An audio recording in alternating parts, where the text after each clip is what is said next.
Barrackpore কমিশনারেটের traffic ডিপার্টমেন্টে কর্মরত sub inspector Omkar Bandyopadhyay গত 30 এপ্রিল 2024 রাত 11টা নাগাদ ব্যারাকপুর পৌরসভার 20 নম্বর ওয়ার্ডের পৌরপিতা ও তৃণমূল নেতা রমেশ সাউ ও তার পুত্র তৃণমূল নেতা বিমল সাউয়ের নেতৃত্বে 20 থেকে 25 জনের গুন্ডা বাহিনী সাব ইন্সপেক্টর ওমকার বন্দ্যোপাধ্যায়ের বাড়িতে চড়াও হয়।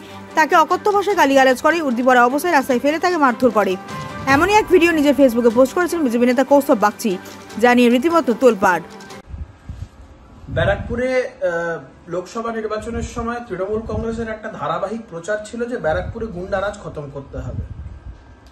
আমি ইতিমধ্যেই একটি ভিডিও পোস্ট করেছি সমাজ মাধ্যমে এবং ব্যারাকপুরে 30 এপ্রিলের ঘটনা রাত্রি 11টার সময় পুলিশের একজন সাব ইন্সপেক্টর, ব্যারাকপুর কমিশনারেটে কর্মরত ট্রাফিক ডিপার্টমেন্টের একজন সাব ইন্সপেক্টর ওমকার বন্দ্যোপাধ্যায় নাম ওনার, ব্যারাকপুর পৌরসভার 20 নম্বর ওয়ার্ডের কাউন্সিলর তৃণমূল নেতা এবং তার পুত্র, তিনিও তৃণমূল নেতা বিমল সাউ এবং রমেশ সাউ কাউন্সিলর, তার ছেলের নাম বিমল সাউ, এবং তাদের নেতৃত্বে এক বিশাল গুন্ডা বাহিনী গিয়ে পুলিশে কর্মরত যে ভদ্রলোকের কথা আমি বললাম ওমকার বন্দ্যোপাধ্যায়, তাকে বাড়ির সামনে অকথ্য ভাষায় গালিগালাজ করে, রাস্তায় ফেলে মারধর করে এবং মারধর যখন করেন তিনি পুলিশে উর্দি পড়া অবস্থায় ছিলেন।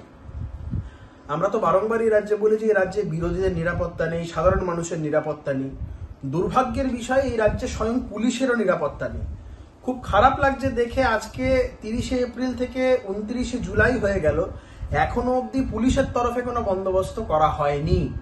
আমি ইতিমধ্যেই বিষয়টা নিয়ে খোঁজ খবর নিয়েছি এবং জানতে পেরেছি যিনি আক্রান্ত, যিনি যে পুলিশ কর্মচারী যিনি রয়েছেন, যিনি পুলিশ যে কর্মকর্তা রয়েছেন, যে সাব ইন্সপেক্টর ওমকার বন্দ্যোপাধ্যায়, তাকে বিভিন্নভাবে ডিপার্টমেন্ট থেকে বলা হয়েছে না এসব করে কোনো দরকার নেই, তুমি এসব করতে গেলে তোমার বিরুদ্ধে মামলা মোকদ্দমা হয়ে যাবে, তোমার বিরুদ্ধে শাস্তিমূলক ব্যবস্থা হয়ে যাবে, কারণ যতই হোক এরা সরকারি দলের লোক, এই সমস্ত বলে বিষয়টাকে ধামাচাপা দেওয়ার চেষ্টা হচ্ছে।